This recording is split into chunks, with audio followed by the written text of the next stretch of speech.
Honneur rendu au ministre d'État, ministre de la Défense nationale, ici à la direction centrale du matériel des forces armées nigériennes DCMAT. Une direction en pleine innovation pour mieux servir les différentes forces de défense et de sécurité. En témoigne cette unité de production des équipements d'armement créée en 2024. Au sein de cette unité sont fabriqués des porte-chargeurs, des housses de protection, des gilets pare-balles, des cuissards pour pistolets, pour ne citer que cela. L'autre innovation se retrouve au niveau du matériel roulant.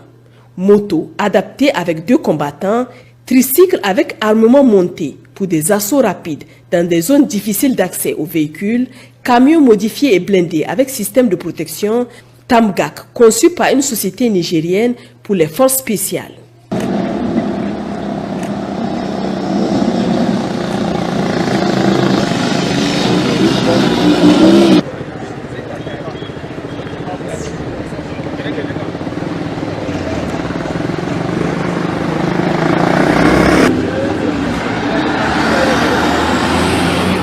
Le ministre d'État, ministre de la Défense nationale, s'est ensuite rendu au niveau du garage moderne où il a sillonné les différentes sections s'imprégnant du fonctionnement, notamment la section mécanique, modification et rénovation de voitures, blindage, tôlerie entre autres. Dans un passé récent, le Niger a été victime de sanctions, de privations, mais aussi d'embargo. Mais malgré tout, les forces armées nigériennes sont en train encore de développer des capacités, non seulement d'innovation, de conception et de fabrication, mais aussi de récupération des moyens non opérationnels en les reconstruisant afin de doter nos forces armées nigériennes dans leur mission régalienne. Aujourd'hui, au niveau de la direction centrale du matériel, les techniciens et les ingénieurs sont en train de travailler sur plusieurs projets structurants. Ces projets ont pour objectif d'assister l'ensemble des FDS afin de pouvoir leur donner des moyens nécessaires pour lutter contre le terrorisme et assurer leur mission régalienne. Une montée en puissance de l'armée nigérienne qui prouve toute sa résilience par cette souveraineté dans le domaine de la sécurité à travers la production d'équipements d'armement militaire en toute indépendance et ce garage moderne. Au lendemain de la rencontre des experts de la Confédération AES, le ministre en charge de l'économie et des finances de l'espace se retrouve pour approfondir la réflexion sur la création de la banque d'investissement et de développement BECID AES. Une banque qui aura pour principale mission de mobiliser les ressources en vue de financer le développement des infrastructures essentielles dans le domaine de l'énergie, du transport, de l'agriculture et des technologies.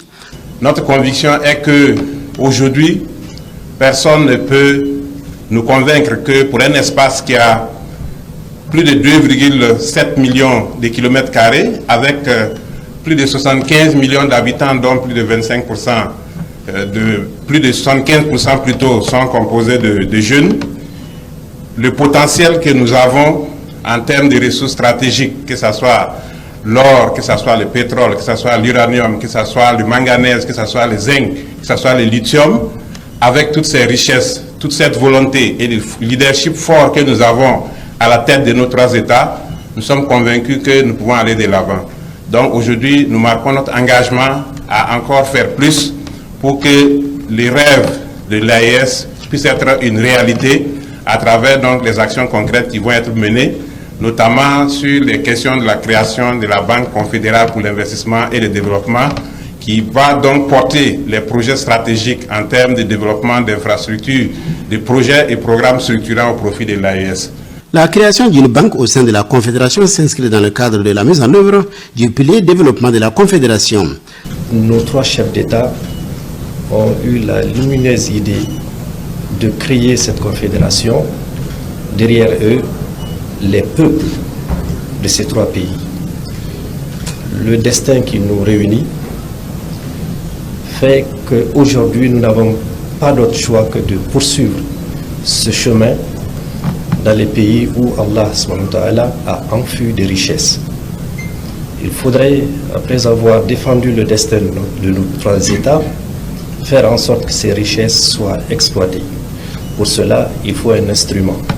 Cet instrument a fait l'objet de discussions par nos experts. Ils sont en train de travailler. Nous allons couvrir cela de notre bénédiction. Et à la fin, nous présenterons à nos 3 chefs d'État les documents pour qu'ils valident la création de cette banque confédérale. C'est pour dire que ce choix qui a été fait est un choix qui correspond exactement à ce que nos peuples nous demandent.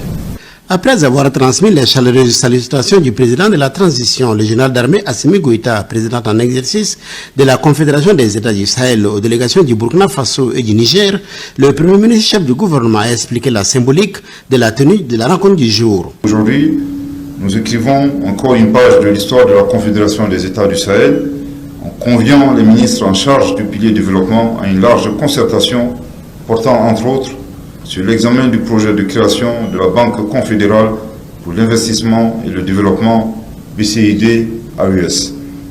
C'est une nouvelle page de notre histoire partagée que nos enfants liront avec fierté, qui marque non seulement la volonté de souveraineté retrouvée, mais aussi l'audace d'un avenir repensé et remodelé par le Collège des chefs d'État de la Confédération des États du Sahel. J'ai nommé leurs excellences le capitaine Ibrahim Traoré, président du Faso, chef de l'État du Burkina Faso, que je vous prie d'applaudir. Le général d'armée Assimi Goïta, président de la transition, chef de l'État de la République du Mali, président de la Confédération AES, et le général d'armée Abdourahmane Tiani, président de la République du Niger, chef de l'État. La rencontre ministérielle de ce matin est essentielle pour assurer le financement des infrastructures communes des États confédérés et de développement durable de la Confédération. La création de la BCID-AES est un pas décisif vers une intégration économique plus renforcée et plus dynamique de notre région. Elle permettra non seulement de renforcer notre autonomie économique, mais aussi de positionner le Sahel comme un acteur majeur dans le concert des nations africaines et mondiales. Nous avons aujourd'hui une opportunité historique de bâtir un avenir plus stable, plus prospère et plus inclusif pour nos peuples en nous appuyant sur une institution financière au service du développement durable et de la paix dans nos pays, c'est-à-dire au sein de notre confédération. Selon le Premier ministre, la Confédération de l'AES repose sur certains piliers fondamentaux qui visent l'épanouissement des populations de l'espace.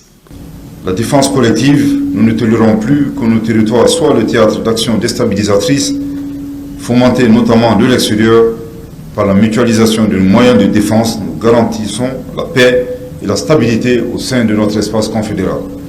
L'intégration économique, la libre circulation des personnes, des biens et des capitaux au sein de l'AES permettra sans aucun doute de dynamiser notre marché riche de 78 millions de consommateurs, de renforcer nos tissus industriels et de créer des millions d'emplois au profit, notamment des jeunes.